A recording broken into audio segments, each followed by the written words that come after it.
Hello दोस्तों, स्वागत है आपका मेरे चैनल में। और आज मैं आपके लिए लाया हूँ दिल्ली पुलिस का पेपर 7 तारीख का थर्ड शिफ्ट का। तो चलिए शुरुआत करते हैं। ये रहा पेपर आपका 7 तारीख का थर्ड शिफ्ट। तो बात करते हैं मैथ की। तो मैथ मिलेगा नीचे की ओर।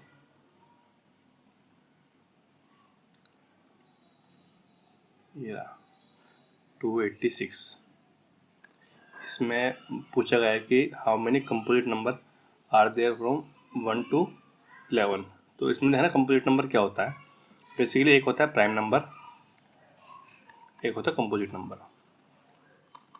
प्राइम नंबर कौन सा होता है जिसमें इनके फैक्टर एक तो वो नंबर होता है और एक होता है, जैसे कि 2।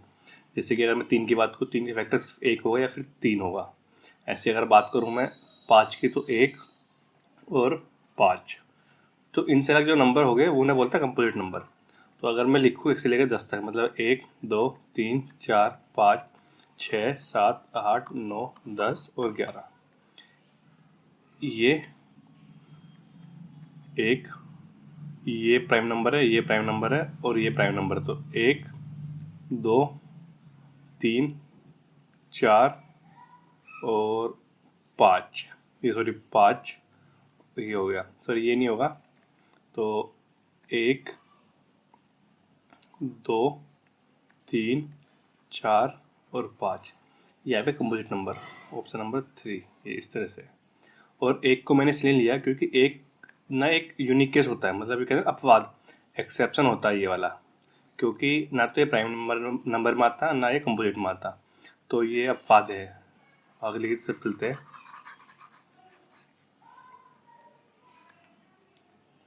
अब इसमें पूछा कि वैल्यू क्या होगी इसकी। इसमें पूछा कि इसकी वैल्यू क्या होगी। देखना कि अगर मैं इसको इतना ले लूँ, इसको इतना ले लूँ और इसको इतना ले लूँ मैं, क्या ये फॉर्मी नहीं बन रहा, ए स्क्वायर माइनस बी स्क्वायर।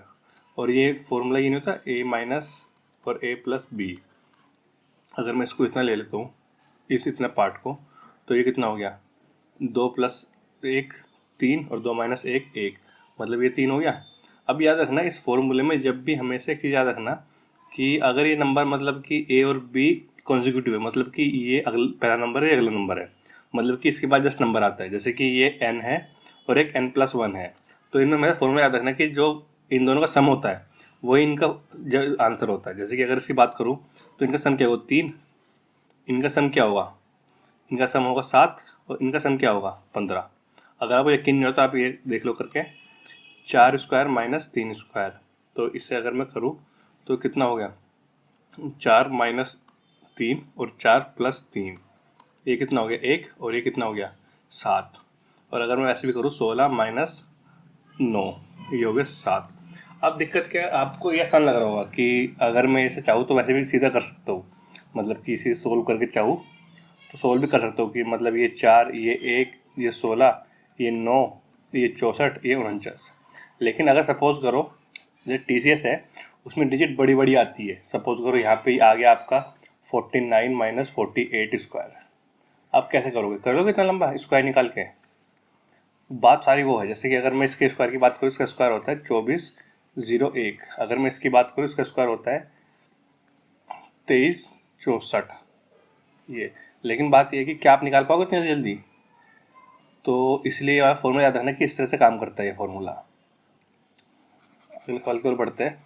288, इसमें देखना इसने कहा है इनमें सही कौन सी है।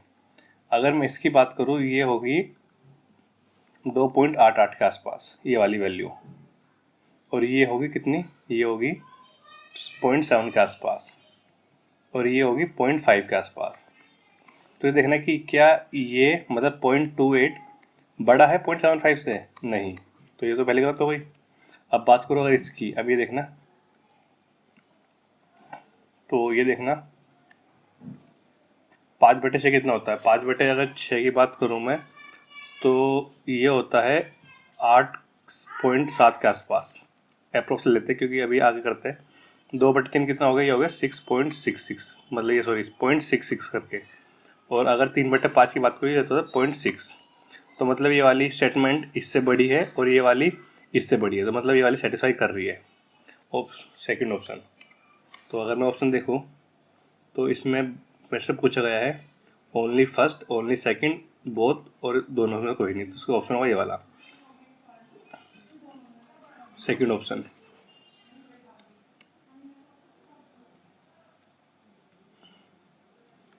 अब इसमें देखना, इसने कहा गया है फॉर m, इसने कहा है कि m कौन सी वैल्यू रखे जिसमें ये 7 से डिवाइड कर दे। अब देखने इसमें ऑप्शन से जाना, बेस्ट है ऑप्शन ट्राई करो। अगर मैं इसमें 1 रखूँ तो 34 इंटू 1 तो 34 हो गया। तो 34 से डिवाइड नहीं होता तो ये तो नहीं होगा। अगर अगली की बात करूँ 34 गुणा 2 तो ये कितना हो गया, ये हो गया 6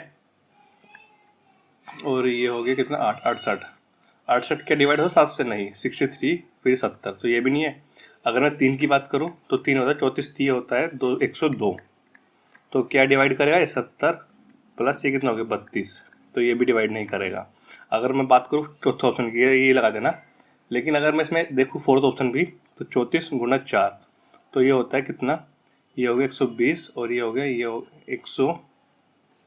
ये हो गया 136। अब ये देखना कि अगर मैं इसकी बात करूँ तो ये डिवाइड होगा 7 से। देखना इसमें अगर 2 मिनट के लिए मैं 4 जोड़ दूँ अगर, तो ये कितना 140 हो गया, ये डिवाइड होगा, तो मतलब ये डिवाइड नहीं होगा। अगर आपको ऐसे भी ट्राई करना है, देख लो 134 डिवाइड बाय 7 तो कितना हो गया, 3 से पहले जाएगा 1 से, उसके बाद कितना बचा, ये बचा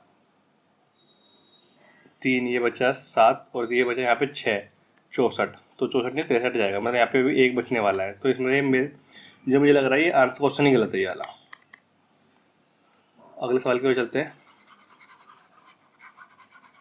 सिंप्लीफिकेशन है, आसान सवाल है। तो ये देखना, पहला बोर्ड मास ये 2 हो गया और ये कितना हो गया 21, तो ये कितना हो गया 23, और अगर मैं इसकी बात करूँ ये कितना हो गया 4 और ये 3 12 और 12 और 5 17, ये रहा, तो 23/17 जो कि ऑप्शन नंबर 3 ये रहा।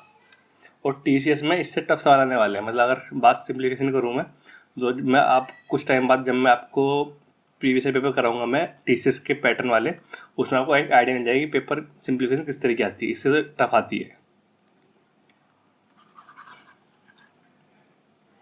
अब अगला सवाल, इसमें कहा गया है कि A 7 टाइम ऑफ B के, मतलब कि A इक्वल टू 7 B, और इसमें पूछा कि B कितने % कम है। तो अब देखना कि यहाँ पे मैं 1 मान लूँ और ये मैं यहाँ ले आऊँ, तो इनकी रेशो कितनी आ गई 7 और 1। अब इसने कहा है कि B कितना कम है, तो 6 कम है इससे, तो इस तरह से 7 इंटू, अगर मैं इसे भाग करूँ तो कितना होता है ये 56, तो 8, 4 तो 5, और 5 में अगर मैं ऑप्शन देखूँ तो सिर्फ एक ही ऑप्शन है वाला 81.71, तो ये रहा। कभी भी डिवाइड पूरी करने की ट्राई मत करो, टाइम जाएगा। ऑप्शन चेक, एक बार ऑप्शन देख लिया करो सोल्व करने से पहले कि कितना हमें सोल्व करना है कितना नहीं करना।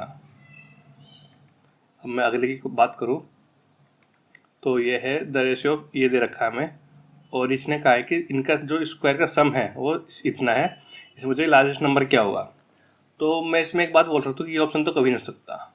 वो इसलिए नहीं हो सकता कि इसमें सबसे बड़ा जो नंबर है वो 7 है, मतलब कि जो भी कोई हमारा नंबर आएगा वो 7 का मल्टीपल होना ही होना है, तो ये वाला ऑप्शन तो कभी हो ही नहीं सकता। लेकिन इसमें और ऑप्शन है, तो सवाल सोल्व करते हैं। अब देखना, अगर मैं इनको ऐसे लिख लूँ 7, अब इसने कहा है इनका स्क्वायर का सम, तो ये 16x स्क्वायर, ये हो गया 9x स्क्वायर और ये हो गया 49x स्क्वायर। तो अगर मैं इसे प्लस करूँ ये कितना हो गया 58, और 16 कितना हो गया मेरा, ये हो गया मेरा 774x स्क्वायर। और अब इसे डिवाइड करना है, 74 को डिवाइड करना है 66 से। अगर मैं डिवाइड करूँ तो देखना ये कितना हो जाएगा, ये अगर मैं पहले 2 से काटता हूँ तो 3 3 3, और ये कितना हो गया 6 और ये हो गया 7, 67। और ये मुझे साफ दिख रहा है कि अगर मैं 3 से अगर मैं इसे डिवाइड करूँ कितने, अगर इसे मल्टीप्लाई करता हूँ मैं 63 67, तो 67 3, एक मिनट कितने से आएगा अगर मैं जाने की बात करूँ, स्क्वायर यहाँ पे स्क्वायर भी है ये, सॉरी अरे अरे अरे, इससे ये 74 है ना, तो यहाँ पे ये जाएगा 74, मतलब कि 3 और ये हो गया 37। तो अगर मैं बात करूँ तो ये जाएगा 37 निम्न, देखना यही होता है 37 निम्न 27 और 63, तो यही होता है 333। तो जो मेरी एक्स की वैल्यू आई है, एक्स स्क्वायर की वैल्यू मेरी आई है 9, तो एक्स की वैल्यू मेरी आ गई 3। तो अब मैं इसमें कुछ नहीं करूँगा, 7 इंटू 3 कितना हो गया 21, जो कि है ये वाला answer, option number A. Last ये सवाल बात करते हैं अब, इसमें है ये वाला। इसने कहा है एक एवरेज है ग्रुप की जिसमें 16 बच्चे हैं लड़के, उसकी एवरेज 21। अगर 2 बच्चे निकल गए और एक बच्चा वापस आ गया, मतलब दूसरा बच्चा ज्वाइन कर गया, तो नई ग्रुप कितनी होगी? इसे करते हैं हम नॉर्मल तरीके से, लेकिन जल्दी करते हैं। देखना कि इसमें मल्टीप्लाई करूँ तो ये कितना होगा, 21 गुणा 16, जितनी ये होगा 320 और ये होगा 16, ये होगा 336। 336 में ये माइनस करूँ, 15 और 18 कितना होगा, ये हो गया 33, तो -33, ये कितना हो गया, ये हो गया 303। अब इसमें एक अलग नया आ गया 24, तो ये हो गया 327। अब इसमें देखना कि 2 बच्चे गए थे और एक आया था, मतलब 16 में से 2 गए 14 बच्चे, फिर एक आ गए 15, और टोटल बच्चे 15 बच्चे। अगर से डिवाइड करूँ तो यहाँ से 2, फिर उसके बाद 32, 2, फिर 1, और उसके बाद 120 लेके आ जाएगा 21.8, ये रहा 21.8।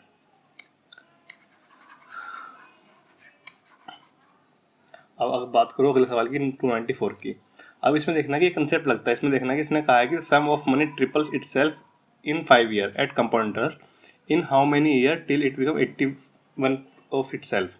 इसमें देखना सीआई में क्या होता है कि सपोज करो मैंने कहा कि मेरा एक सम है वो 2 साल बाद दुगना हो गया, मतलब 2 साल बाद दुगना हो गया, तो 4 गुना कब होगा, तो अगले 2 साल बाद वो 4 गुना होगा। सपोज जैसे मैंने कहा यहाँ पे 1 है, यहाँ पे दुगना हो गया, तो और यहाँ पे ये होगा 4 गुना, ऐसे मतलब 2 की पावर 1 से चलता रहता है। ऐसे में अगर बात करूँ, इसने कहा कि 5 साल बाद जो मेरा सम था वो हो गया कितना, 3 गुना। ठीक है, अगर मैं अगर 5 साल की बात करूँ, मतलब ये 5 साल, अब इसके 5 साल की बात करूँ तो ये हो जाएगा मेरा 9 गुना, और अगर मैं इसके 5 साल की बात करूँ हो जाएगा 27 गुना, और अगर इसके 5 साल की बात करूँ वो होगा 81। बेसिकली बात यहाँ पे 3 की पावर 1, 3 की पावर 2, 3 की पावर 3, 3 की पावर 4, इस तरह से काम करता है ये। तो बेसिकली जो ये 81 टाइम्स होगा वो होगा 20 साल में, तो इसका आंसर होगा 20 साल। और इसमें बेसिकली अब इसमें जो सवाल बच्चे हैं वो 6 सवाल बच्चे हैं, लेकिन मेरे पास जो पीडीएफ है इसमें उस नीचे का एक पेज कटा हुआ है, तो अगर आपके पास कोई पीडीएफ हो इससे आगे की, वो मुझे व्हाट्सएप पे या फिर मुझे टेलीग्राम के लिंक पे, टेलीग्राम में मेरा ग्रुप है वहाँ पे मुझे भेज सकता है, ताकि मैं इससे आगे सवाल करा सकूँ।